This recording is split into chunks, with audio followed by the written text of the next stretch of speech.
हरे कृष्णा। आप सभी वैष्णव भक्तों का स्वागत है। मैं राधा कश्यप, कार्मिक नाम और दीक्षित नाम राधिका प्राणवल्लभ देवी दासी आपका स्वागत करती हूँ। उम्मीद करते हैं कि आप लोग बहुत अच्छे होंगे। भगवान श्री राम की कृपा असीम है, वैष्णव भक्त और गुरु महाराज की कृपा विशेष है। तो हम वाल्मीकि रामायण के आरण्य कांड में हैं। तो पीछे हमने सुना कि किस प्रकार से एक राक्षसनी, एक दुष्टा स्त्री दूसरों के घर को बर्बाद करने के लिए क्या क्या चाल साजिश करती है, तो फिर उसके साथ में क्या क्या होता है ये पीछे हमने सुना। तो हम आगे की कथा सुनेंगे। मंगल भवनया मंगल हारी, धाहु सो दशरथ अजर बिहारी, दीन दयाल विरज संभारी, हरहु नाथ मम संकट भारी। श्री राम जय राम, जय जय राम। सियापति रामचंद्र की जय। हरे कृष्णा। गुरु महाराज की जय। जगद्गुरु श्रील प्रभुपाद की जय। अनंत कोटि विष्णु भक्तवृंद की जय। हरे कृष्णा। जैसे ही खर राम पर आक्रमण करने के लिए उठा, उसके प्रमुख सेनापति त्रिशिर ने खर से पूर्व युद्ध करने की अनुमति मांगी। खर सहमत हो गया और इस प्रकार 3 सिरों वाला राक्षस बाणों की वर्षा करता हुआ राम की ओर बढ़ा। उनमें से कुछ बाण राम के ललाट पर लगे, जिससे क्रोधित होकर प्रतिशोध में उन्होंने त्रिशिर के घोड़े एवं सारथी का वध कर दिया तथा उसकी पताका को गिरा दिया। तब जैसे ही त्रिशिर ने अपने अशक्त रथ से नीचे कूदने का प्रयास किया, राम ने एक प्रज्वलित बाण से उसका हृदय भेद दिया तथा 3 अन्य बाणों से उसके तीनों सिर काट दिए। खर ने शेष जीवित राक्षसों को एकत्रित करके भयंकर रूप से राम के ऊपर आक्रमण किया। उस भयंकर द्वंद्व के दौरान आकाश बाणों से इस तरह प्रकार आच्छादित हो गया कि सूर्य अदृश्य हो गया। तब अपने रथ को राम के निकट ले जाते हुए खर ने दक्षता पूर्वक उसने धनुष के 2 टुकड़े कर दिए। तब खर ने 10,000 बाण छोड़े, जिसे राम का कवच चूर चूर होकर भूमि पर गिर पड़ा। राम की भुजाओं का गहरा आघात होने पर भी उन्होंने शांति पूर्वक भगवान विष्णु का धनुष लेकर प्रत्यंचा चढ़ाई। राम ने खर के ध्वज प्रतीक काट दिए, किंतु प्रतिकार स्वरूप राक्षस ने 4 बाणों से राम को रक्त रंजित कर दिया। फलस्वरूप अधिक उत्तेजित होकर राम ने 6 बाण छोड़े, जिसमें से खर का सिर, भुजाएं एवं छाती भेदित हो गई। तब उन्होंने 13 बाण और विरोधी के धनुष को काट दिए और रथ नष्ट कर दिया। अंतिम बाण, जो बिजली के समान द्वैदीप्यमान था, खर की छाती पर लगा, जिससे वह अचेत होकर भूमि पर गिर पड़ा। खर शीघ्र ही संभल गया और उसने उस जर्जर रथ से कूद पड़ा। हाथ में गदा लिए वह राम के सम्मुख जा खड़ा हुआ। राम ने उसे धिक्कारते हुए कहा, निर्दयी एवं पापी राक्षस, तुमने जीवन भर अन्य जीवों को कष्ट दिया है, अतः तुम अपराधी हो। तुम्हें दंड देने के लिए मैं इसी क्षण तुम्हारा सिर काट दूंगा। खर चिल्लाते हुए राम को बोला, अरे नीच अधम, जो वास्तव में वीर होते हैं वे अपने पराक्रम का घमंड नहीं करते। खर ने अपनी भारी गदा झटके से राम की ओर फेंकी। उस प्रज्वलित गदा ने मार्ग में आने वाले सभी वृक्षों एवं झाड़ियों को भस्म कर दिया, किंतु राम ने वायु में मंडराती हुई उस गदा को सरलता से नष्ट कर दिया। दोनों ने क्रोध में एक दूसरे को कटु वचन बोले और तब खर ने राम पर प्रहार करने के लिए हथियार के रूप में एक विशाल वृक्ष को उखाड़ लिया। वेग से घूमते हुए खर ने उसे राम के ऊपर फेंक दिया और चिल्लाया, तुम मारे गए। किंतु राम ने सहजता पूर्वक उस वृक्ष के टुकड़े कर दिए। तब युद्ध को समाप्त करने की इच्छा से राम ने 1000 बाण छोड़े। खर, जिसके रोम रोम रक्त टपक रहा था, अंतिम बार राम की ओर लपका। उसके आते ही राम ने द्वैदीप्यमान बाण चलाए, जो खर की छाती में घुसकर ज्वाला स्वरूप फट पड़ा। अंततः राक्षस मरकर गिर गया। देवतागण आनंदित हो उठे। वह राम की इस विजय को आकाश में अपने विमानों से देख रहे थे। नगाड़े बज उठे, पुष्प वृष्टि होने लगी और देवता उस आश्चर्यजनक विजय के लिए राम की सराहना करने लगे, जिसमें उन्होंने अल्पकाल में ही सभी राक्षसों का संहार कर दिया था। तत्पश्चात देवताओं ने राम की अनेक प्रकार की स्तुति की। अगस्त्य सहित सभी महान ऋषि राम के समक्ष आकर बोले, जब इंद्र सरभंग ऋषि के पास आए थे तभी आपके द्वारा राक्षसों के वध की योजना बनी थी। यही कारण है कि ऋषि ने आपको इस क्षेत्र में निवास करने का परामर्श दिया था। तत्पश्चात सीता एवं लक्ष्मण गुफा से निकल कर आए और राम को सुरक्षित देखकर सीता आनंद से प्रफुल्लित होकर उन्होंने आलिंगन करने के लिए दौड़ पड़ी। अंकपन नाम का एक राक्षस उस संहार से बच निकला, जिसने रावण के निवास स्थान लंका पहुंचकर उसने उसके दोनों भाइयों की मृत्यु का समाचार दिया। यह सुनते ही रावण अत्यंत क्रोधित हो उठा और चिल्लाया, इस प्रकार मेरा विरोध करके किसने अपनी मृत्यु को आमंत्रित करने का साहस किया है? अब उसे यमराज विष्णु को आमंत्रित करने अब उसने यमराज विष्णु को कोई नहीं बजा सकता। तुरंत बताओ, मुझे क्रोधित करने का दुस्साहस किसने किया है? रावण ने क्रोध से भयभीत अकंपन से रावण ने प्रार्थना करते हुए कहा, मेरे प्रभु, मैं आपके सभी प्रश्नों का हर्ष उत्तर दूंगा, किंतु कृपा करके वचन दीजिए कि आप सत्य कहने पर मेरे प्रति क्रोध नहीं करेंगे। रावण का आश्वासन पाकर अकंपन ने बताया कि 14,000 राक्षसों सहित आपके दोनों भाई राम नामक एक मनुष्य के हाथों मारे गए हैं। वह मनुष्य राजा दशरथ का पुत्र है। तब रावण ने पूछा, क्या राम के साथ देवता भी थे? अकंपन ने उत्तर दिया, ओह नहीं मेरे प्रभु, नहीं मेरे प्रभु, इस राम ने अपने अनुज की सहायता लिए बिना सभी राक्षसों को अकेले मार दिया। राम वास्तव में इतना शक्तिशाली है कि उसने इस दुष्कर कार्य को 2 घंटे से भी कम समय में कर दिया।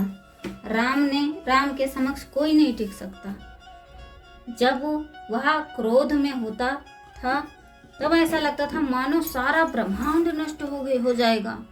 रावण क्रोध से गरजा, मैं अभी ही जन स्थान जाकर राम और लक्ष्मण का वध करूंगा, तब मैं देखूंगा कि वह वास्तव में कैसा पराक्रमी है। किंतु अकंपन ने रावण को सावधान किया, कृपया राम की शक्ति का न्यून आकलन कर उतावलेपन में कोई कार्य ना करें। उसमें संपूर्ण ब्रह्मांड को विनष्ट कर पुनर्निर्माण करने की योग्यता है। मुझे नहीं लगता कि सभी देवता एवं दैत्य मिलकर भी राम का वध करने में सफल हो सकते हैं। अतः हे प्रभु, बलपूर्वक उस पर आक्रमण करने का विचार छोड़ दें।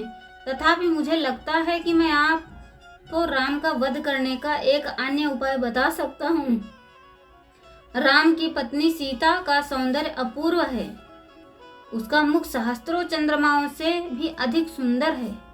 वास्तव में वह स्त्री सौंदर्य की पराकाष्ठा है, स्त्रियोचित सतीत्व और व्यवहार की पराकाष्ठा है। मुझे लगता है कि सीता के बिना राम का जीवित रहना कठिन हो जाएगा।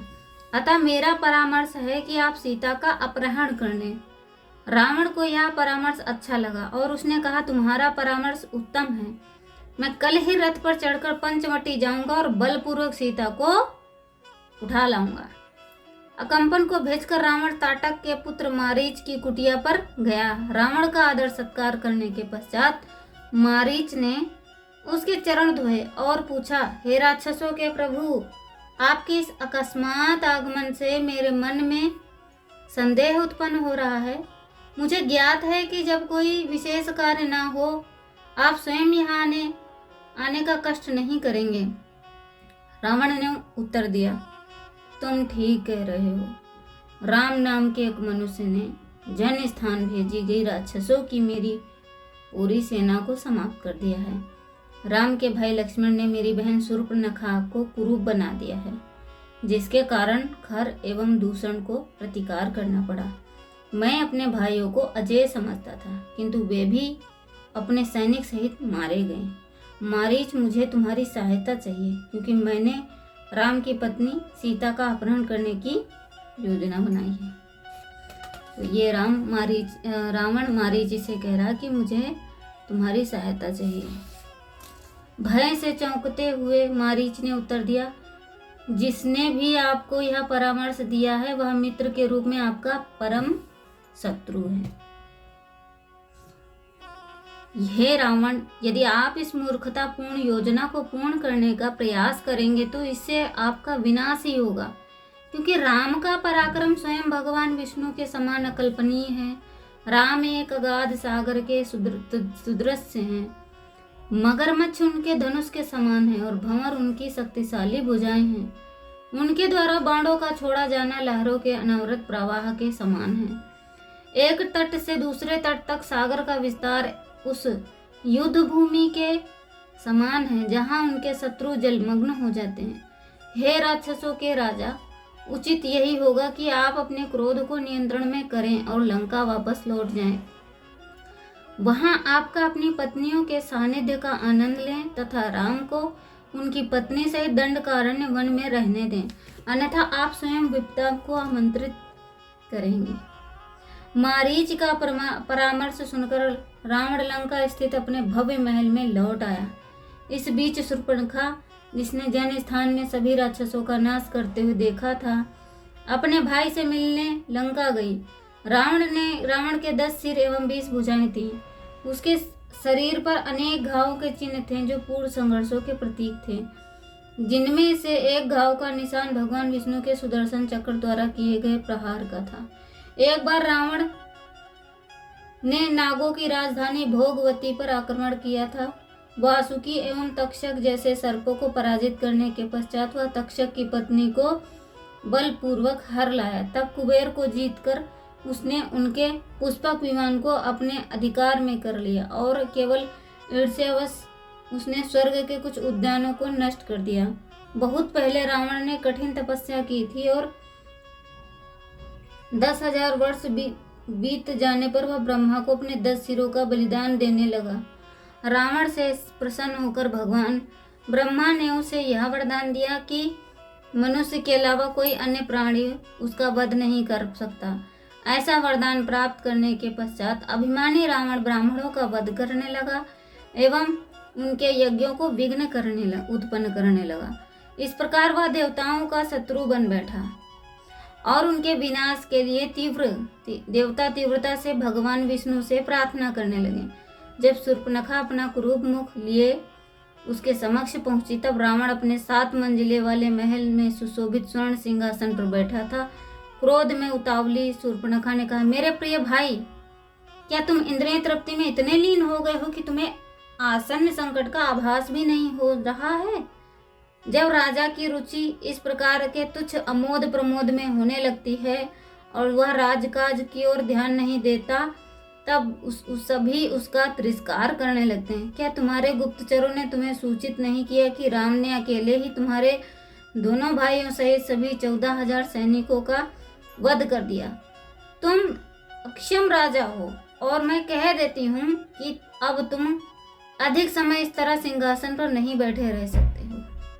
अपनी बहन के तानों से रावण उत्तेजित हो उठा, विशेषकर इसलिए क्योंकि उसने ऐसा उसके मंत्रियों की उपस्थिति में ही कह दिया। अत्यंत कठिनाई से अपने क्रोध पर नियंत्रण करते हुए उसने अपनी बहन से पूछा, कौन है यह राम? उसकी शक्ति क्या है? क्या उसी ने तुम्हारा ऐसा रूप बना दिया? मुझे बताओ, क्योंकि मैं सब कुछ जानना चाहता हूँ। शूर्पणखा बताने लगी, अपनी लंबी शक्तिशाली भुजाओं तथा कमल दल के आकार वाले नेत्रों सहित राम साक्षात प्रेम के देवता के समान लगता है। उसका वर्ण गहन हरित नीला है तथा वह सिंह के समान शक्तिशाली है। उसके धनुष में इंद्रधनुष के समान आभा है और जब वह अपनी प्रत्यंचा को पूरी तरह लंबाई तक खींचता है तब विषैले सर्पों की भांति स्वर्ण बाण छोड़ता है। तब वह इतना तीव्र गति से होता है कि यह कह पाना कठिन हो जाता है कि अब क्या कर रहा है। सर्वश्रेष्ठ वीर क्षत्रिय होने पर भी वह वृक्ष की छाल, मृग चर्म तथा जटा धारण किए हुए रहता है। जन स्थान पर बाणों की वर्षा करके उसने राक्षसों की संपूर्ण सेना को नष्ट कर दिया। उसकी शक्ति ऐसी अपूर्व है कि उसने खर एवं दूषण को भी पराजित कर दिया। मुझे विश्वास है कि वह नदी की धारा को भी मोड़ सकता है अथवा स्वर्ग से ग्रह एवं तारे उतार सकता है। राम का अनुज लक्ष्मण है और उसी ने अपने अग्रज के निर्देशन पर मेरे कान व नाक काट दिए। राम की पत्नी सीता तो साक्षात भाग्य की देवी हैं। उसकी विशाल काली आंखें और उसके मुख का सौंदर्य तो अनेक चंद्रमाओं से भी बढ़कर है। उसका मृदु चर्म मानो पिघला हुआ स्वर्ण हो। उसकी कमर पतली, नितंब, सुंदर तथा स्तन उन्नत हैं, जिससे वह अपूर्व सुंदर लगती है। हे रावण, कोई अन्य स्त्री सीता जैसी सुंदर नहीं है। उसे देखते ही तुम उसके प्रेम में पागल हो जाओगे, क्योंकि वही तुम्हारी पत्नी बनने के योग्य है। मैं तुम्हारे लिए उसे पकड़कर लाने के प्रयोजन से गई थी, किंतु प्रतिकार स्वरूप लक्ष्मण ने मुझे कुरूप बना दिया। मेरे भाई, यदि तुम वास्तव में उतने शक्तिशाली हो जितने तुम स्वयं को समझते हो, तो जाकर तुम सीता को बलपूर्वक ले आओ। हम यहाँ पर ये देख सकते हैं कि एक जब दुष्टा स्त्री होती है, अपनी इच्छाओं को पूर्ण करना चाहती है, तो वो किसी भी स्तर तक गिर सकती है। जैसे कि शूर्पणखा तो अपनी इच्छाओं के कारण गई थी कि वो राम से विवाह करना चाहती थी। फिर राम ने कहा कि नहीं, आप मेरे छोटे भाई से कर लो, तो छोटे भाई के पास भी गई क्योंकि वो बहुत ज़्यादा उत्तेजित थी। तो इसलिए तो हम यहाँ देख सकते हैं कि जब एक दुष्ट स्त्री होती है तो कभी भी अपनी सच्चाई नहीं बताती है। वो चाल साजिश से सिर्फ और सिर्फ दूसरे को उत्तेजित करती। जैसे कि उसने अपने भाई से कहा, अपनी गलती तो बताई नहीं कि राम से मैं विवाह करना चाहती थी, अपना प्रस्ताव भी रखा, तो वहाँ पर हमारे प्रस्ताव को उन्होंने स्वीकार नहीं किया। तब अब वो राम को भड़का रही है कि वो सीता ही तुम्हारी पत्नी बनने योग्य है, जाओ उसे बलपूर्वक ले आओ। तब उसने सुंदर सीता के विषय में सुना, तब उसने उसे पाने का दृढ़ निश्चय कर लिया। रावण ने पुनः रथ पर चढ़कर सागर पार किया और वह मारीच के आश्रम पहुंचा, जो ऋषि के वेश में तपस्या में लीन था। मारीच ने आदर पूर्वक रावण से पूछा, हे राजन, क्या कारण है कि आप शीघ्र ही मेरे पास लौट आए? रावण ने उत्तर दिया, राम द्वारा जन्म स्थान में राक्षसों का संहार किए जाने का समाचार सुनने के पश्चात मुझे एक क्षण भी शांति नहीं मिल पा रही, अतः मैंने सीता का अपहरण करने का निश्चय कर लिया है।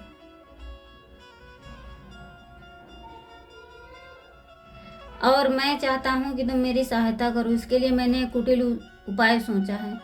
मैं चाहता हूँ कि तुम एक स्वर्ण मृग का रूप धारण करो, जिस स्तर पर रजत के धब्बे चित्रित हों। तदुपरांत वन में जाकर सीता के सम्मुख क्रीड़ा करो। निश्चय ही ऐसे आश्चर्यजनक सुंदर प्राणी को देखकर सीता उसे पालतू बनाने की इच्छा करेगी। उसके आगे छलांग लगाते हुए राम को भटका देना और दूर ले जाना। तुम्हारे ऐसा करने पर ही मैं आऊँगा और सीता को हर कर लंका ले जाऊँगा। तत्पश्चात जब राम अपनी प्रिय पत्नी के वियोग में शोक संतप्त और कृष्ण दुर्बल हो जाएंगे, तब मैं सहजतापूर्वक उनका वध कर दूंगा। राम का नाम सुनते ही मारीच अत्यंत भयभीत हो उठा। उसका मुंह सूख गया और एकटक देखने लगा।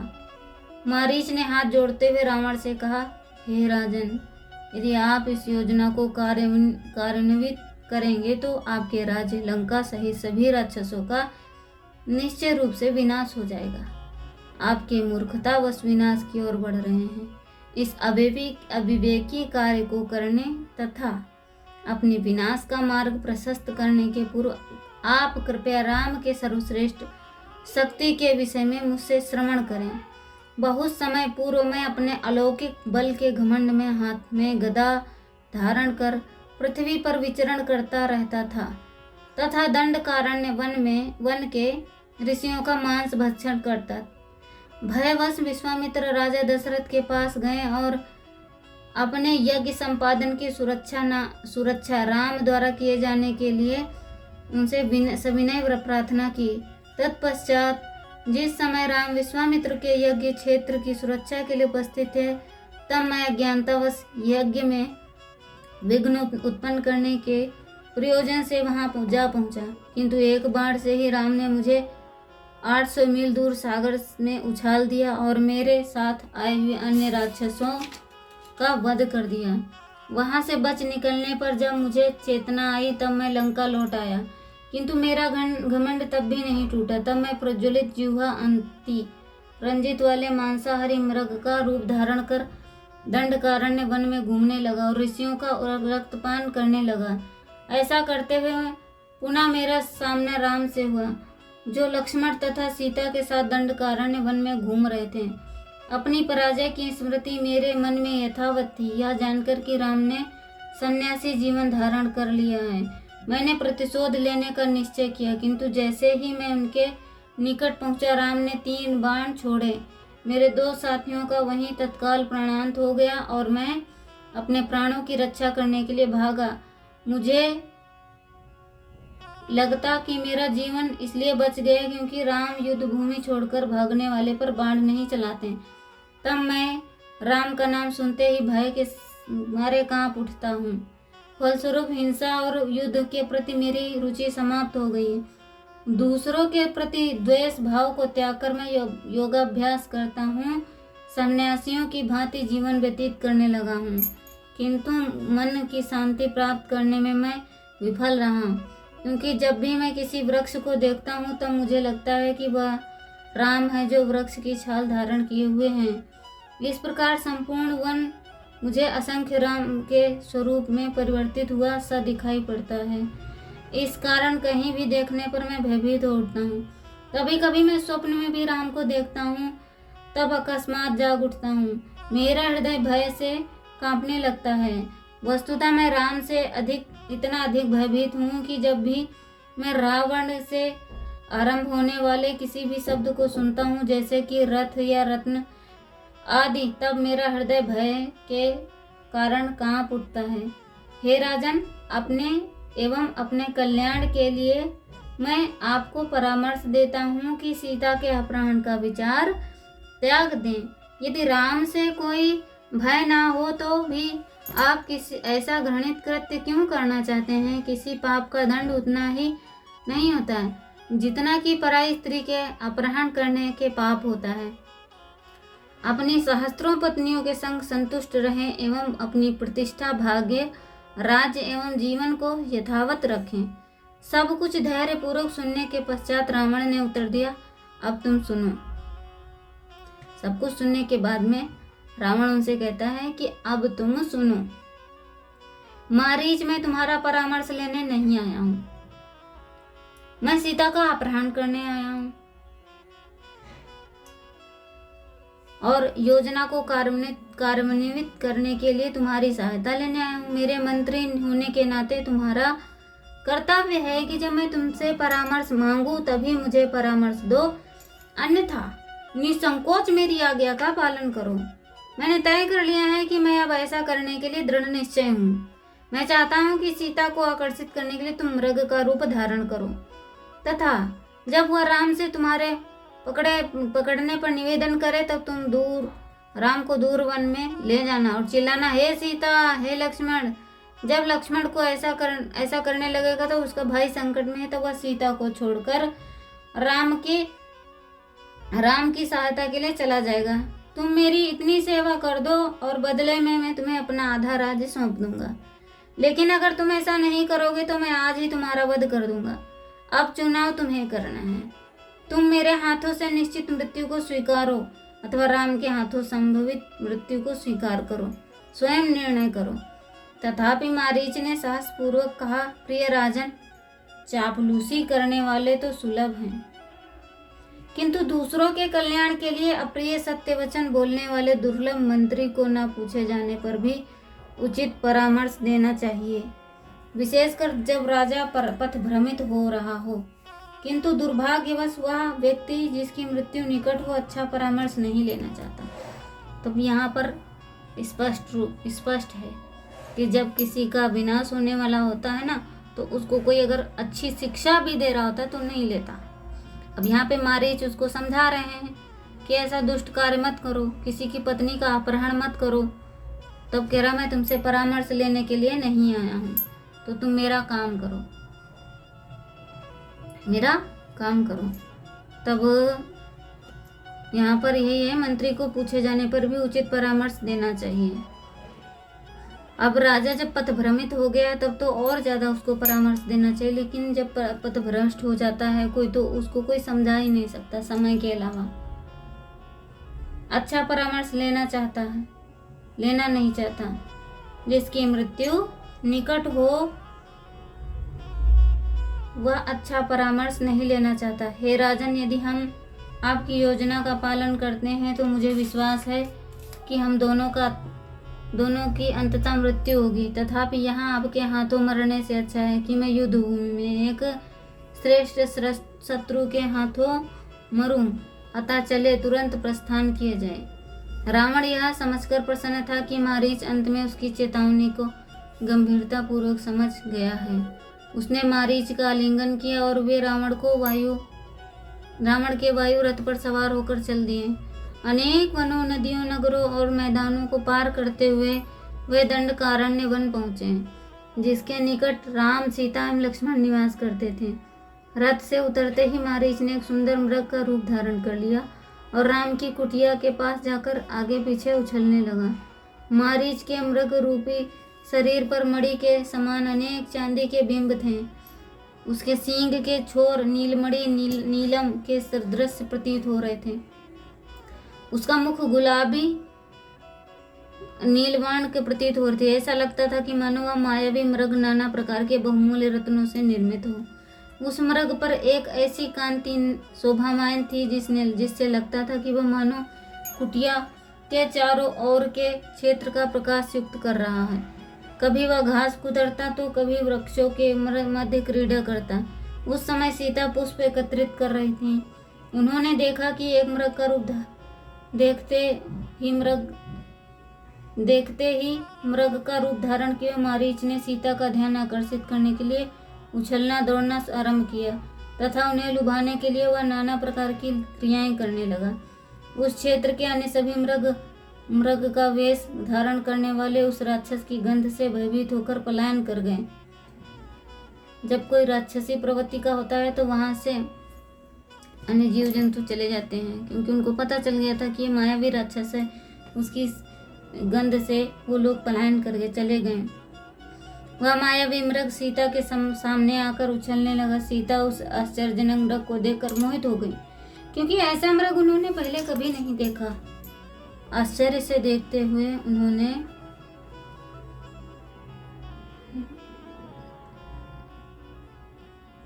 पहले कभी नहीं देखा। आश्चर्यजनक से देखते उन्होंने उच्च स्वर में पुकारा, हे राम, हे लक्ष्मण, शीघ्र यहाँ आइए। सीता उसे एकटक देख रही थी। राम एवं लक्ष्मण ने भी उस मायावी मृग को देखा, किंतु लक्ष्मण सावधान हो गए। उन्होंने कहा, यह किसी का षड्यंत्र हो सकता है।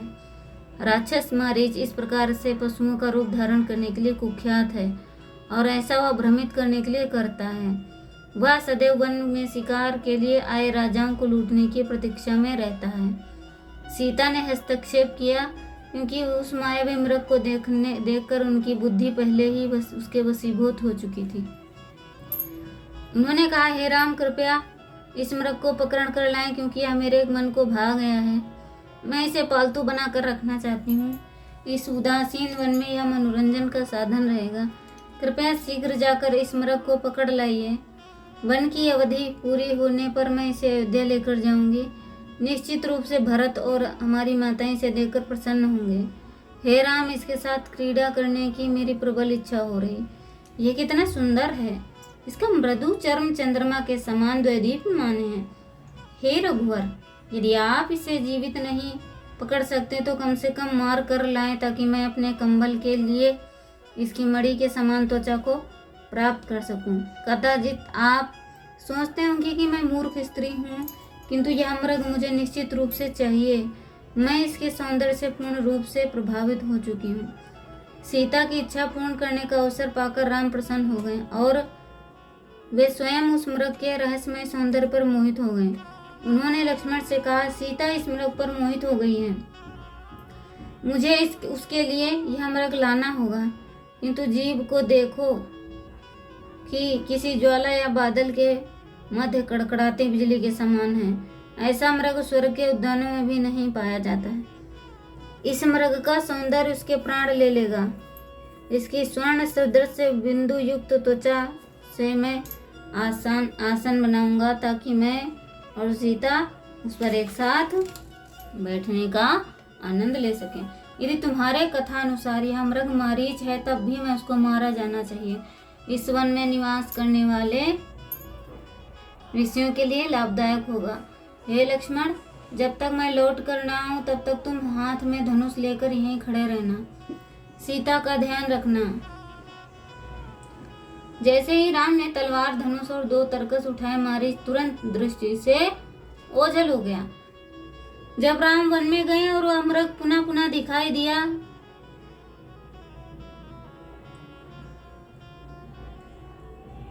वह वेग में आगे से दौड़ता हुआ फिर थोड़ी देर पीछे मुड़कर देखता।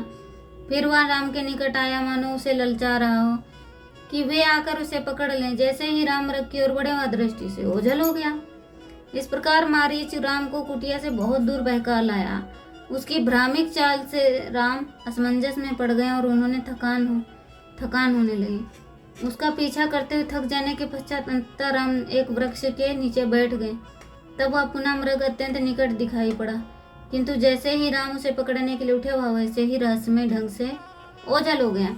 उदास होकर राम उसे जीवित पकड़ लाने का विचार छोड़ इस प्रकार पुनः जब वह कुछ दूरी पर मृग दिखाई पड़ा, तब राम ने भगवान ब्रह्मा का प्रज्वलित बाण मृग का वध करने के लिए छोड़ दिया। राम के बाण से बचने के लिए मारीच बहुत ऊपर उछला, किंतु बाण ने उसके हृदय को भेद दिया। मारीच को घातक चोट पहुंची, तब वह भूमि पर गिर पड़ा और उसने अपना वास्तविक रूप राक्षस रूप धारण कर लिया। रावण के आदेश को याद करके वह राम के स्वर में विषादग्रस्त होकर चिल्लाए, हे सीता, हे लक्ष्मण।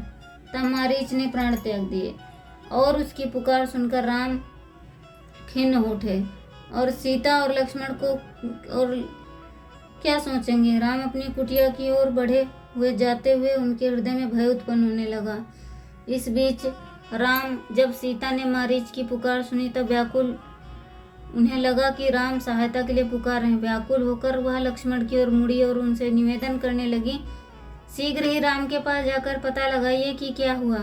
वे सहायता के लिए राम के ही स्वर थे, उन्हें आपकी आवश्यकता है।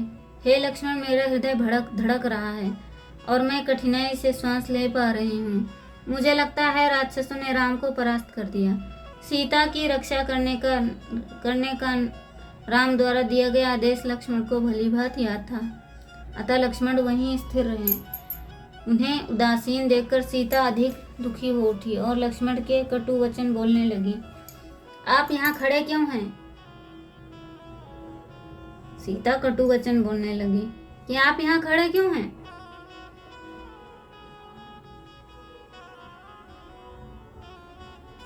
क्या आप चाहते हैं कि राम की मृत्यु हो जाए?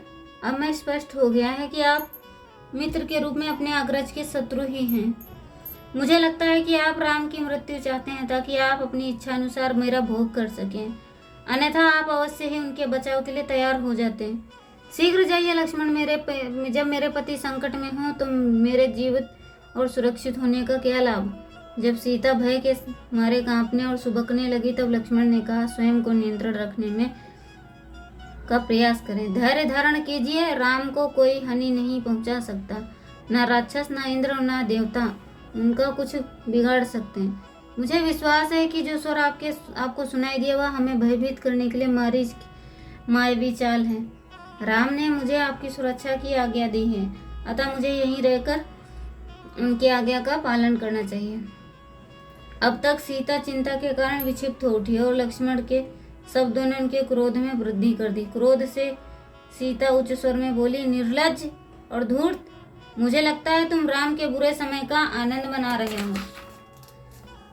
अन्यथा क्या तुम इस प्रकार निश्चिंत होकर वार्तालाप करते? तुम अपने अग्रज के आज्ञाकारी सेवक होने का केवल स्वांग करते हो। राम के साथ वन में आने का वास्तविक कारण है कि तुम उनका वध कर अपनी कामुक इच्छाओं की पूर्ति के लिए का अवसर प्राप्त करना चाहते थे। संभवतः तुम भरत के ही दूत हो। किसी भी स्थिति में तुम्हारी ये नीच इच्छाएं पूर्ण नहीं होंगी। क्या तुम्हें लगता है कि कमल नयनों वाले राम की पत्नी होकर भी मैं तुम्हें स्वीकार कर लूंगी? इससे अच्छा मैं अपने प्राण त्याग दूं। वस्तुतः राम के बिना जीवन एक क्षण भी मेरे लिए असहनीय है। सीता के शब्द लक्ष्मण के हृदय में बाण के समान चुभ गए।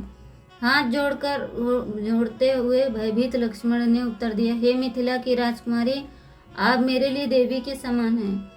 मैं प्रतिकार में कड़े वचन नहीं बोल सकता। मुझे ज्ञात है स्वभावतः स्त्रियां कठिनाइयों का एवं मित्रों के मध्य मनमुटाव का कारण बनती हैं। वस्तुतः स्त्रियां इतनी अस्थिर एवं निष्ठुर होती हैं कि जब किसी इच्छा के प्रति आसक्त हो जाती हैं तब नीति तथा सद्व्यवहार भूल जाती हैं। हे जनक सुता, आपने अपने कटु वचनों से मुझे उद्धत कर दिया, अतः मैं राम के पास आपकी इच्छा पूर्ति हेतु जाऊंगा। चूंकि आसन संकट में के अशुभ संकेत देख रहा हूँ, अतः भय लगता है कि जब मैं राम के साथ लौट कर आऊं तब कदाचित आप यहाँ पर नहीं मिलेंगी। लक्ष्मण को पहले ही आभास हो रहा था, तो उन्होंने ये वचन कहे कि जब मैं लौट कर आऊं तब यहाँ पर आप ना कहीं मिलें। घबराकर सीता ने कहा, यदि राम की मृत्यु होती तो मैं पर्वत से कूद जाऊंगी, डूब जाऊंगी, विष खा लूंगी। कोई अन्य पुरुष मेरा स्पर्श करे, इससे श्रेयस्कर है कि मैं मर जाऊं। सीता के कटु वचनों से उत्तेजित लक्ष्मण एक और अपने कर्तव्य, दूसरी ओर राम को देखने की आंतरिक इच्छा के मध्य असमंजस में थे। इस प्रकार चूंकि सीता उन पर दोषारोपण करती रही, अनिच्छा पूर्वक लक्ष्मण चल दिए। उत्सुकता पूर्वक खड़े रावण को अवसर मिल गया। रावण केसरिया वस्त्र धारण किए हुए, बालों का जूड़ा बनाए, लकड़ी की पादुका पहने हुए तथा दाहिने कंधे पर छत्र एवं बाएं हाथ में छड़ी जलपात्र लिए भिक्षु के वेश में सीता के समक्ष आया। अपनी कुटिया के अंदर बैठी सीता राम की अनुपस्थिति में दुखी होकर विलाप कर रही थी। तभी रावण द्वार पर आकर खड़ा हुआ। भय से वायु अवरुद्ध हो गई। वन के वृक्षों की पत्तियां का हिलना बंद हो गया और गोदावरी नदी का जल शांत हो गया। वैदिक मंत्रों का उच्चारण करता हुआ रावण सीता के पास आया। सीता को देखते ही रावण का हृदय वासना के बाण से बोधित हो गया। तब उन्हें आकर्षित करने की आशा में रावण ने सीता से कहा, तुम कौन हो सुंदर स्त्री जो इस भयानक वन में अकेली रहती हो? क्या तुम मर्यादा की देवी ही, ख्याति की देवी, कीर्ति की दिव्य शक्तियों की देवी भूति अथवा प्रेम की देवी रति हो? कदाचित तुम स्वयं लक्ष्मी हो जो इस समय बिना कमल पुष्प के विद्यमान हो। तुम्हारे श्वेत दांत चमेली की कलियों की पंक्ति के समान हैं और तुम्हारी काली आंखें जो भ्रमरों के समान हैं जो कमल सदृश तुम्हारे मुख के पास परिभ्रमण कर रहे हैं। तुम्हारी जांघें सुंडाकार तथा सुंडाकार हाथी की सूंड के समान सुंदर हैं एवं तुम्हारे नितंब गोल तथा विकसित हैं। तुम्हारे स्तन सुदृढ़ एवं उन्नत हैं, मानो एक दूसरे का स्पर्श कर रहे हों। स्तनाग्र नुकीले और उभरे हुए हैं। उनके नीचे कमर इतनी पतली है कि अंगूठे एवं तर्जनी के छोरों को मिलाने से बने व्रत में भली भांति समा जाए। इस पर विश्व एवं स्वर्ग की कोई भी स्त्री सौंदर्य में तुम्हारे समान नहीं है। तुमने तट को प्रज्वलित कर देने वाली नदी के समान मेरे हृदय को हर लिया। हे श्याम नयन वाली स्त्री, कहीं अन्यत्र समृद्धिपूर्ण जीवन बिता सकने वाली तुम यहाँ क्यों रहती हो? तुम्हें तो ऐसे महल में जाकर रहना चाहिए जहाँ सुंदर बहुमूल्य वस्त्र हों, आभूषण और असंख्य सेवक हों। क्या तुम रुद्र, मरुत अथवा वसु में से किसी को पत्नी के पत्नी हो? हे मधुर मुस्कान बिखरने वाली योग्य पति का चयन करो और भयंकर वन्य प्राणियों से भरे इस वन को त्याग दो। इस प्रकार संबोधित किए जाने पर वह भी किसी ब्राह्मण का तिरस्कार करना उचित न जानकर सीता ने उनका यथोचित स्वागत किया। उसे बिठाने के लिए आसन दिया एवं पैर धोने के लिए जल देने के पश्चात सीता ने उन्हें भोजन देते हुए कहा, श्रीमान मेरा नाम सीता है। मैं मिथिला के श्रेष्ठ राजा जनक की पुत्री हूँ। मैं 9 वर्ष की आयु में मेरा विवाह राम के साथ हुआ था, जो मेरे पति हैं। तत्पश्चात अपनी पत्नी के कहने पर मेरे ससुर राजा दशरथ ने उनके कैकेयी से उत्पन्न पुत्र भरत को अपना उत्तराधिकारी नियुक्त किया और राम को 14 वर्ष के वनवास का आदेश दिया। कृपया आप मुझे अपना नाम, वंश परंपरा, दंडकारण्य वन में अपने आने का कारण बताएं। अपने आवेगों को अब और अधिक नियंत्रित करने में अक्षम रावण ने उत्तेजित होकर कहा, मैं राक्षसों का राजा रावण हूँ। बड़े से बड़े देवता भी केवल मेरा नाम सुनकर कांप जाते हैं। हे निर्दोष सुंदरी, अब चूंकि मैंने तुम्हें देख लिया है, अब से मुझे अपनी अनेकों पत्नियों के संग कोई सुख नहीं मिलेगा। प्रिय सीता, तुम मेरी रानी बन जाओ। तुम्हारे आदेशों का पालन करते हुए 5000 दासियां हैं। इस वन को त्याग कर लंका के सुंदर उद्यान में मेरे साथ आनंद पूर्वक निवास करो। रावण की बात सुनकर सीता क्रोधित हो उठी। उन्होंने उसे तिरस्कृत करते हुए कहा, मैं राम के प्रति पूर्णतः समर्पित हूँ, जो चट्टान के समान स्थिर है, सागर में के समान गंभीर हैं और वट वृक्ष के समान आश्रय प्रदान करने वाली हैं। मैं उन राम के प्रति समर्पित हूँ जो शक्तिशाली भुजाओं वाले और चौड़ी छाती वाले हैं तथा जिनका मुख चंद्रमा के समान है और जो आत्म संयमी एवं गुणधाम है। राम सिंह के समान हैं और तुम सियार सदृश होकर मुझे सिंह की पत्नी को प्राप्त करना चाहते हो। क्या तुम सूर्य का स्पर्श करने इस मंदर पर्वत को उठाने का साहस कर सकते हो?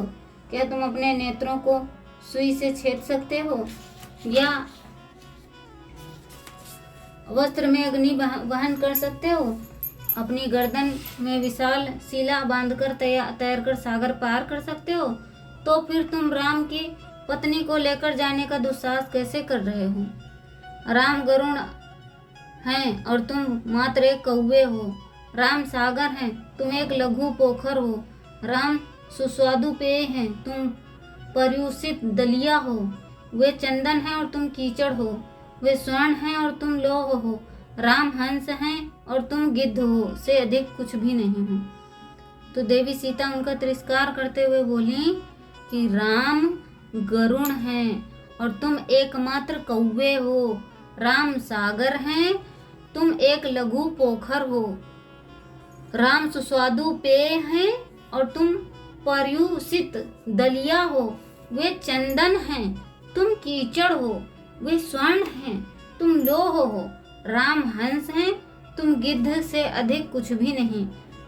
तुम मुझे अपराध कर सकते हो, किंतु राम के जीवित रहते तुम्हें वही आनंद प्राप्त होगा जो घी में गिरकर तड़पने वाली एक मधुमक्खी को मिलता है। इस प्रकार निर्भीकता से बोलने पर भी सीता का स्वर कांप रहा था। इस प्रकार उन्हें और अधिक धमकाने के लिए रावण ने कहा, सुनो सुंदर स्त्री, मैं धन के देवता कुबेर का भाई हूँ। उसे पराजित करने के पश्चात मैं उसका पुष्पक रथ ले लिया है और अब वह कैलाश पर्वत के निकट छुपा हुआ है।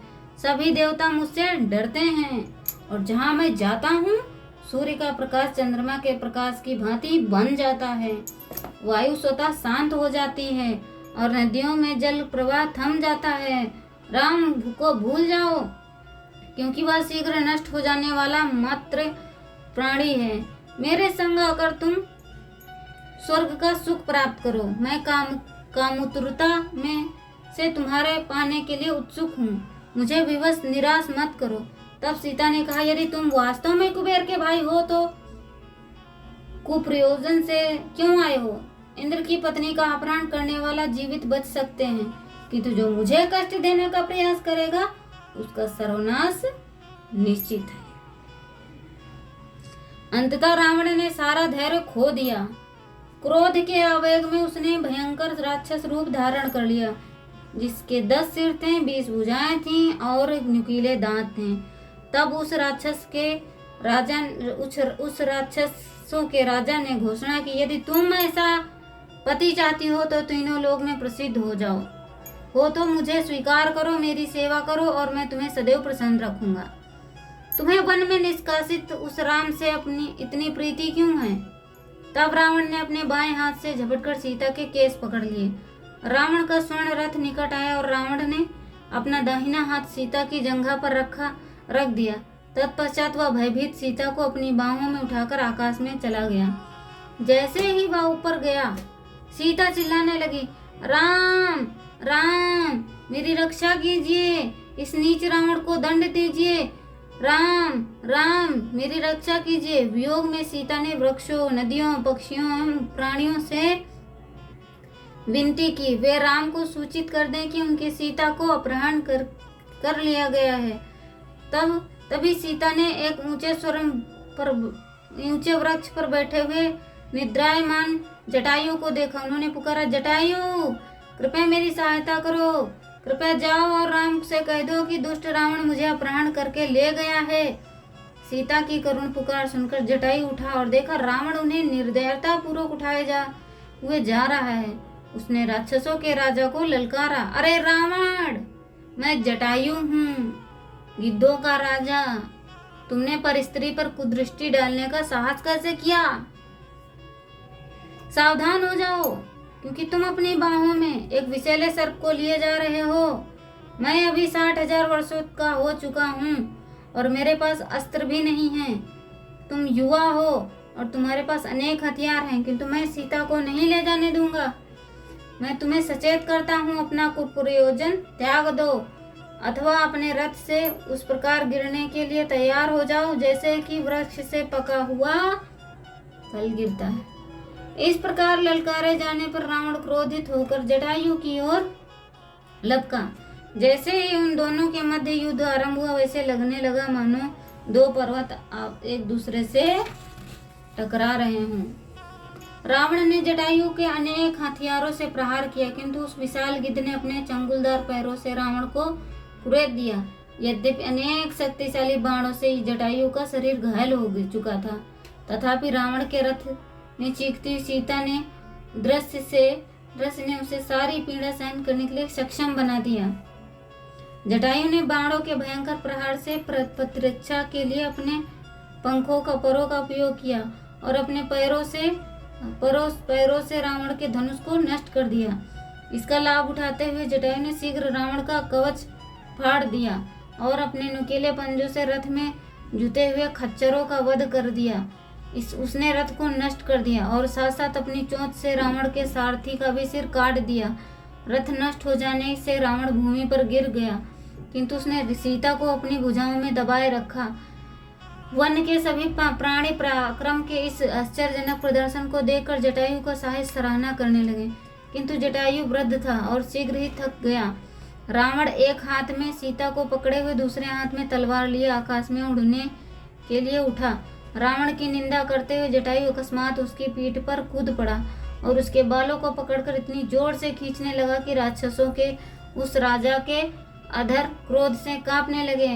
अपनी बाईं जंघा से सीता को दबाए हुए रावण ने पीछे की ओर हथेली से जटायु पर प्रहार किए, किंतु जटायु ने स्वयं को उस प्रहार से बचा लिया और रावण की बाईं ओर की 10 भुजाओं को अपने शक्तिशाली चोंच से फाड़ दिया, किंतु उनके स्थान पर तुरंत ही रावण की नई 10 भुजाएं उत्पन्न हो गई। तब राक्षसों के राजा ने सीता को एक ओर छोड़कर अपनी मुष्टि एवं पैरों से जटायु पर प्रहार करना आरंभ कर दिया। वह युद्ध लगभग 1 घंटे तक चलता रहा। निराश होकर रावण ने अपनी तलवार उठाई और जटायु के पंख, पैर और मंसल पार्श्व को घातक रूप से काट दिए, जिससे वह घायल होकर गिर पड़ा। विषादग्रस्त सीता वहां पहुंची जहां जटायु पड़ा था। आंखों में आंसू भरकर वे उसका आलिंगन करने लगी, किंतु शीघ्र ही रावण उनको आकर उनके केस पकड़कर उन्हें वहां से उठा ले गया और शोक से व्याकुल होकर राम राम पुकारने लगी। सीता की करुण पुकार से संपूर्ण ब्रह्मांड हिल उठा। उस सब कुछ अंधकार में समा गया। सीता के शोक से में वायु का बहना अवरुद्ध हो गया और सूर्य निस्तेज हो गया। भगवान ब्रह्मा ने जो अपने दिव्य नेत्रों से इस पूरी दुर्घटना को देख रहे थे, घोषणा की अब हमारा उद्देश्य पूर्ण हुआ। तत्पश्चात जब रावण आकाश मार्ग से जाने लगा, तब सीता के गहने तथा आभूषण टूटकर भूमि पर गिर गए। उनके हार से निकले हुए मोती उनके स्तनों से इस प्रकार लुढ़क रहे थे मानो गंगा का पवित्र जल आकाश से गिर रहा हो। दुख एवं भय से व्याकुल सीता रावण की कायरता की बार बार भर्त्सना करते हुए स्वयं को उनके चंगुल से मुक्त करवाने का सतत प्रयास करती रहीं। रावण ने लंका की ओर जाते हुए ऐसा लगा मानो सभी प्राणी विलाप कर रहे हैं। यहाँ कोई धर्म नहीं, कोई सत्य नहीं, कोई सदाचार नहीं। सीता के केश वायु में उड़ रहे, उनके ललाट पर टीका लुप्त हो गया और मुख उदास था। सीता सिसकती हुई पुकार रही थी, हे राम, हे लक्ष्मण। तभी सीता ने पर्वत की चोटी पर बैठे हुए 5 वानर प्रमुखों को देखा। रावण ने छुपकर सीता से अपनी रेशमी चादर और कुछ गहने वनवासियों के मध्य गिरा दिए, इस आशा में कि वे राम को सूचित कर देंगे। रावण सीता को लंका ले जा रहा था और वे वानर एकटक ऊपर की ओर देख रहे थे। अनेक शक्तिशाली भौतिकवादियों की भांति रावण ने अपनी इच्छित वस्तु प्राप्त करने के लिए परिणाम के विषय में बिना विचार किए ही कार्य किया। सीता को सागर के पार अपने राज्य में ले जाते हुए वह विचार करके प्रसन्न हो रहा था कि उसने सफलतापूर्वक सीता का अपहरण कर लिया और वह उन्हें अपनी रानी बनाने के लिए उत्सुक था। कामुकतावश इस प्रकार अंधा हो चुका था कि वह यह समझ पाने में असमर्थ था कि वह जिस वस्तु के प्रति आसक्त है वही उसके लिए साक्षात मृत्यु है। भाग्य की देवी सदैव सर्वश्रेष्ठ भगवान की सेवा में लगी रहती हैं। जब विश्व और भौतिकवादी उनका उपभोग करना चाहते हैं तब वे उनके लिए प्राणघातक भौतिक प्रकृति दुर्गा के रूप में प्रकट हो जाती हैं। जब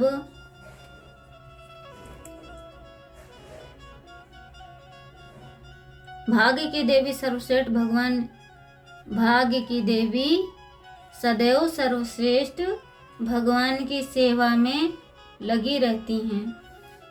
जब विश्व में के भौतिकतावादी उनका उपभोग करना चाहते हैं तब वे उनके लिए प्राणघातक भौतिक प्रकृति दुर्गा के रूप में प्रकट हो जाती हैं।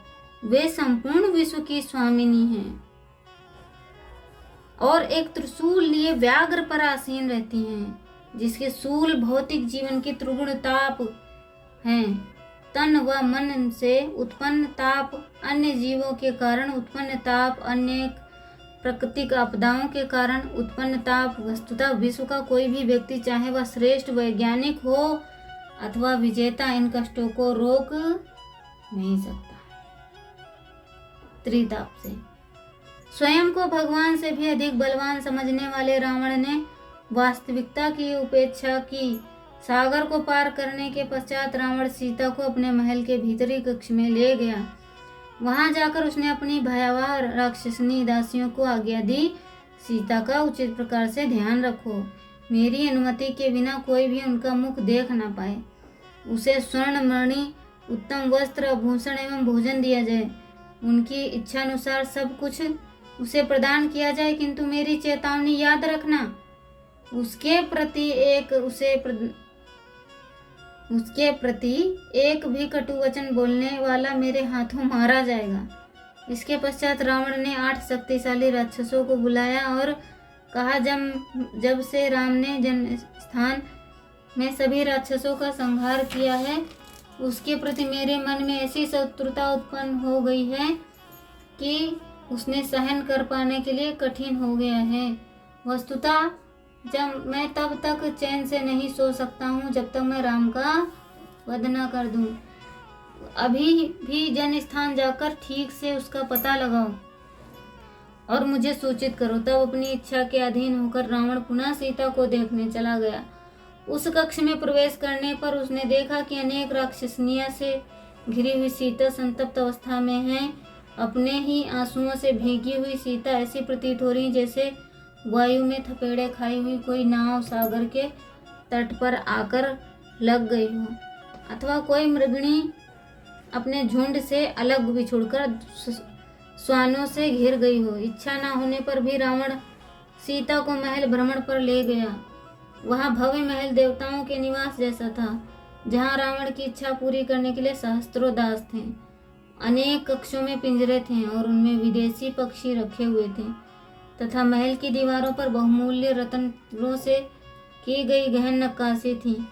सैयाएं हाथी दांत और से निर्मित थीं, जिन पर स्वर्ण जड़ा हुआ था। गवैये मधुर स्वर में गीत गा रहे थे तथा महल के उद्यानों पर जलाशयों के फव्वारे एवं कमल के पुष्प थे।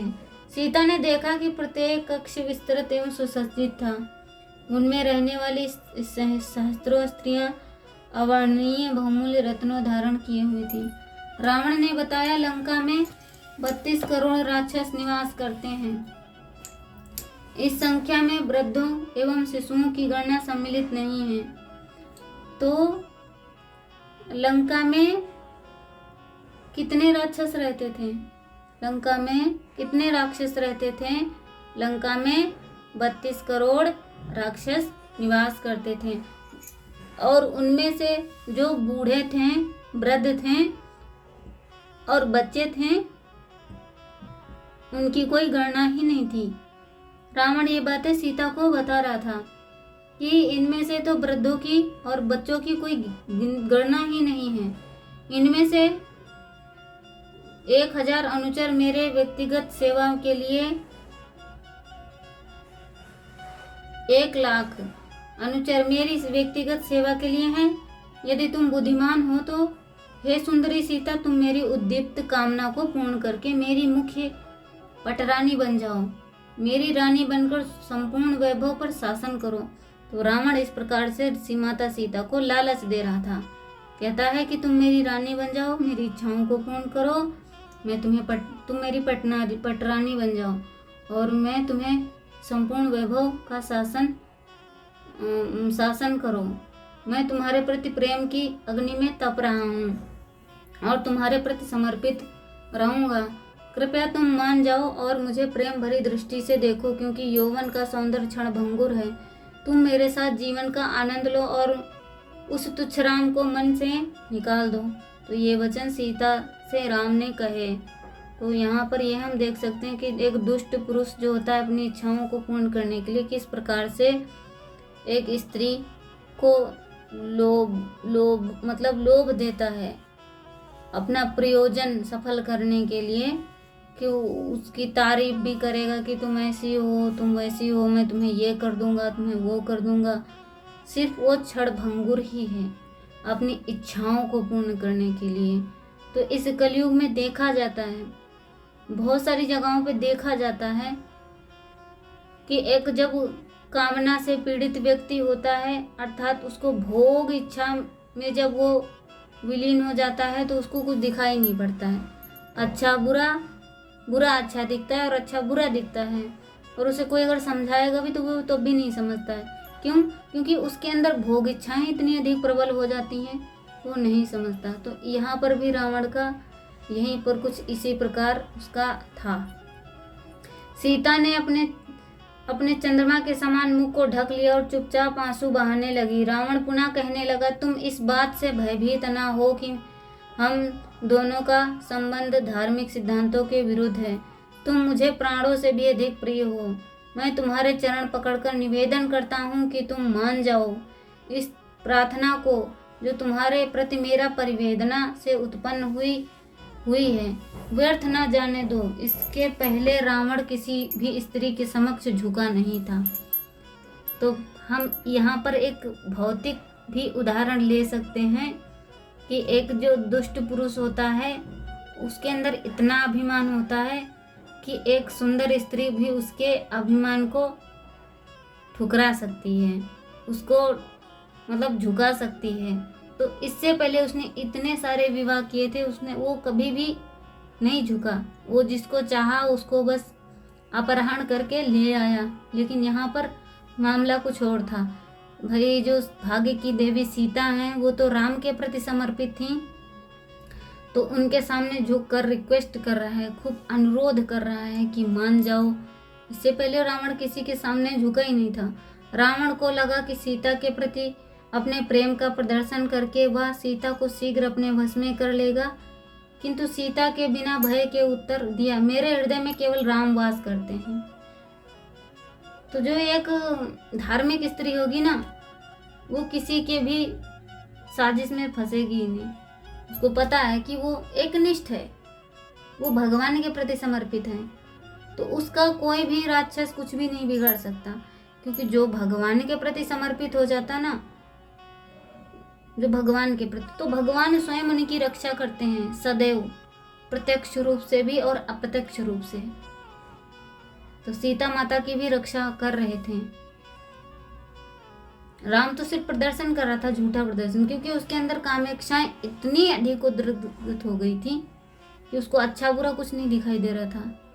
उसने एक घोर संकट को आमंत्रण कर लिया। तो सीता ने भी उनको डटकर जवाब दिया, कहती नहीं, मेरे हृदय में केवल राम वास करते हैं। मैं एक हंसनी जो कमल से परिपूर्ण सरोवर में अपने पति के संग क्रीड़ा करती हूँ, तट पर भटकने करने वाले बतख के पास क्यों जाऊं? तुम मेरे साथ जो चाहो कर सकते हो। अपनी पापमय घृणित कामुकता के कारण तुम शीघ्र ही राम के हाथों मारे जाओगे। सीता द्वारा इस प्रकार के तिरस्कृत होने के पश्चात रावण क्रोधित होकर बोला, मैं तुम्हें केवल 12 माह का समय देता हूँ ताकि तुम स्वयं को मेरे प्रति समर्पित कर दो। समय पूरा होने पर भी यदि तुम सहमत नहीं हुई तो मेरे रसोइये तुम्हारे टुकड़े टुकड़े कर देंगे और उसे मेरा भोजन बनाकर परोसेंगे।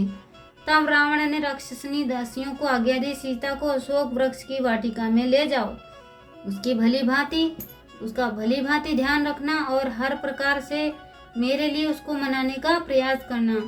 उसे डराओ और धमकाओ, उसकी चापलूसी करो, जैसे चाहो करो, किंतु उसे वश में करो, जैसा कि हाथी को वश में करने के लिए संभव प्रयत्न किया जाता है। लंका की सुंदर अशोक वाटिका में पहुंचकर जो वृक्षों, फलों तथा पुष्पों से परिपूर्ण थी, सीता दुख से व्याकुल हो उठी। कुरूप राक्षसनियों द्वारा लगातार धमकाए जाने के कारण वे शीघ्र ही भय के कारण अचेत हो गईं। उस समय भगवान ब्रह्मा ने इंद्र को बुलाकर कहा, रावण सीता को अपहरण करके लंका ले आया है। यह हमारा सौभाग्य है, क्योंकि निश्चित रूप से इसका तात्पर्य है राक्षसों का विनाश। तथापि इस बात का भय है कि सीता राम के वियोग में कहीं अपने प्राण न त्याग दे। अतएव मैं चाहता हूँ कि आप जाकर यह दिव्य खीर उसे खाने के लिए दें। तत्पश्चात इंद्र निद्रा की देवी को साथ में लेकर लंका की ओर अशोक वाटिका में गए। जब निद्रा देवी ने अपने प्रभाव से सभी राक्षसनियों को सुला दिया, तब ब्राह्मण का वेश धारण किए इंद्र सीता के पास जाकर बोले, मैं स्वर्ग का राजा हूँ तथा राम की सहायता के लिए आया हूँ। कृपया इस दिव्य खीर को ग्रहण कीजिए, जिससे आप अनेक वर्षों तक भूख एवं प्यास का अनुभव नहीं करेंगी तथा शारीरिक पीड़ा से भी मुक्त रहेंगी। सीता को उस ब्राह्मण के इंद्र होने पर संदेह हुआ। उन्होंने इंद्र से उनके दिव्य रूप में प्रकट होने का आग्रह किया। उनके आग्रह करने पर इंद्र ने अपना वास्तविक रूप धारण किया। जब सीता ने देखा अनेक चरण धरती को स्पर्श नहीं कर रहे हैं तथा उनके हार तथा वस्त्र मुरझाए हुए नहीं हैं और धूल रहित हैं, तब जाकर उन्हें विश्वास हुआ कि वे इंद्र ही हैं। तब उन्होंने वह खीर ग्रहण कर ली। सीता ने प्रार्थना करके उस खीर को राम को अर्पित किया। फिर उसने ग्रहण किया। उसे खाते ही वे सभी प्रकार की शारीरिक वेदनाओं से मुक्त हो गईं। इंद्र एवं निद्रा देवी ओझल हो गए। उनका लक्ष्य पूर्ण हो गया। भगवान के भक्त जब किसी भी विपत्ति में पड़ जाते हैं तब भगवान उनकी सुरक्षा करते हैं। भगवान के भक्त जब भी किसी विपत्ति में पड़ जाते हैं तब भगवान उनकी सुरक्षा अवश्य करते हैं। अपनी सुरक्षा एवं कुशलता के लिए भक्त कभी चिंतित नहीं रहता। उसको पता है कि भगवान रक्षा करेंगे, तो सारी चीजें हमें भगवान के प्रति समर्पित होकर रहना चाहिए। भगवान पर ही डिपेंड रहना चाहिए कि भैया हमें कुछ नहीं पता, हम भगवान संभालेंगे, भगवान रक्षा करेंगे। और भगवान के अलावा हमारा है ही कौन। अभी हमने बोला था ना कि एक भक्त की रक्षा सदैव भगवान करते हैं और सारा इंतजाम भी करते हैं, बंदोबस्त। अब जैसे सीता वहाँ पर विलाप कर रही थी, तो ब्रह्मा ने कहा कि अब हमारा काम हो गया कि जब सीता को लेके आए तो अब राम सभी राक्षसों का वध कर देंगे।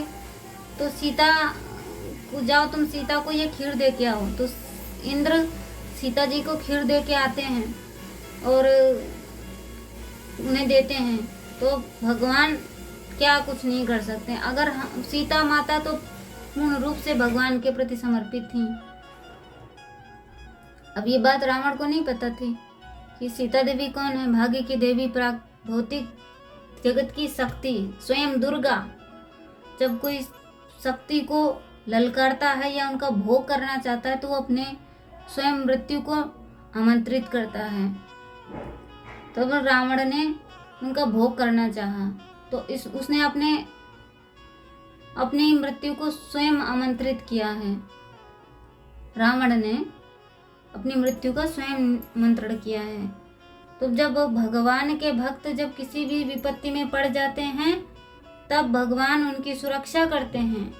अपनी सुरक्षा एवं कुशलता के लिए भक्त कभी चिंतित नहीं रहता। यह जानकर के कृष्ण और राम को सदैव उनकी आवश्यकता का बोध है। उनका मन केवल भगवान की सेवा की ओर लगा रहता है। प्रेम के इस आश्चर्यजनक आदान प्रदान में भक्त सदैव ही भगवान का तथा भगवान अपने भक्त का चिंतन करते हैं। भगवान हमेशा अपने भक्तों का चिंतन करते हैं।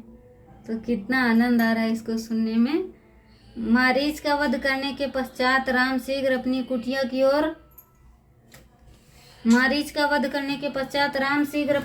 की ओर लौट गए। मार्ग में उन्होंने विचार आया कि राक्षस जनस्थान में उनकी पूरी सेना का संहार किए जाने के कारण निश्चय ही मुझसे प्रतिशोध लेना चाहते हैं।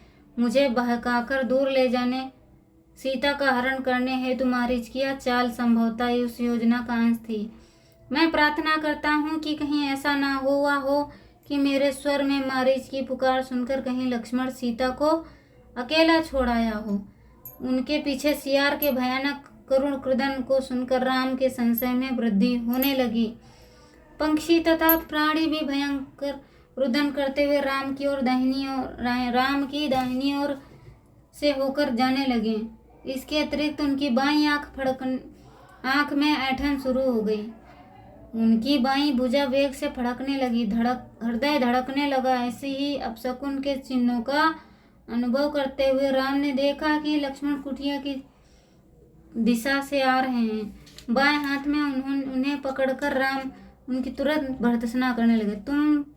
तुमने सीता को असुरक्षित छोड़कर मेरी आज्ञा का उल्लंघन करने का साहस किया है। इस अपशकुनों को देखकर मैं समझ सकता हूँ कि उसे मार दिया गया है अथवा अपहरण कर लिया गया है। हे लक्ष्मण, तुमने सीता को नितांत अकेली क्यों छोड़ दिया? जब वे दोनों कुटिया की ओर जा रहे थे तब राम पगडंडी पर फिसल गए। सीता के वियोग के भय एवं लक्ष्मण द्वारा उन्हें असुरक्षित छोड़ देने के कारण उत्पन्न क्रोध से राम व्याकुल होकर एक विक्षिप्त व्यक्ति की भांति विलाप करने लगे। यदि सीता को कुछ हुआ तो मैं आत्महत्या कर लूंगा, क्योंकि मैं सीता के बिना जीवित रहने की सोच भी नहीं सकता हूँ। हे लक्ष्मण, तुमने मेरे साथ ऐसा विश्वासघात क्यों किया? मेरी प्रिय सीता को सुरक्षित क्यों छोड़ दिया? लक्ष्मण समझाने का प्रयास करने लगे। सहायता के लिए उनकी पुकार सुनकर सीता विक्षिप्त हो गई। वे मुझे पर दोषारोपण करने लगे।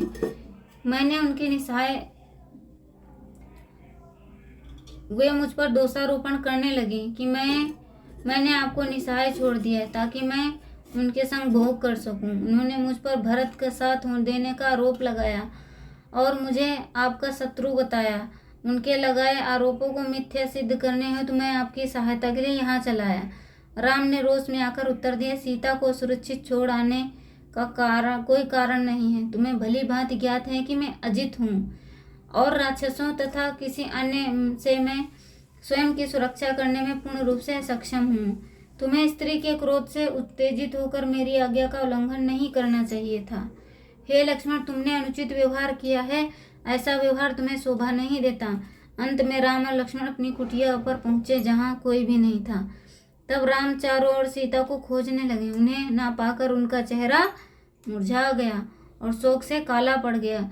वियोग की अनुभूति से उत्पन्न दिव्य विक्षिप्तता से दुखी राम वृक्षों से पूछने लगे, क्या तुमने मेरी पीत वर्ण के रेशमी वस्त्र में पहने हुए तथा केशों को पुष्प से सुसज्जित हुए मेरी प्रिय सीता उसको इधर जाते हुए देखा। राम वन के प्राणियों से एवं पक्षियों से पूछने लगे कि क्या उन्होंने सीता को देखा। कोई उत्तर ना पाकर वे और अधिक विषादग्रस्त हो गए। तब यह कल्पना करके कि सीता वहाँ अकस्मात प्रकट हो गई है, राम पुकारने लगे, मेरी प्रियतमा, तुम मुझसे दूर जाकर स्वयं को क्यों छुपा रही हो? तुम मुझसे कुछ बोलती क्यों नहीं? तो हरे कृष्णा, अब इसका अगला भाग कल आएगा। तब तक आप नाम जप करें, आनंदित रहें, सब परेशानियों को भगवान पे छोड़ दें। हरे कृष्णा। वांछाय कृतभ्यश्च कृपा सिन्धुभ्येव च पतितानां पावनेभ्यो वैष्णवेभ्यो नमो नमः। हरे कृष्णा। जगत गुरु शिल प्रभुपाद की जय, अनंत कोटि वैष्णव भक्त वृंद की जय। हरे कृष्णा।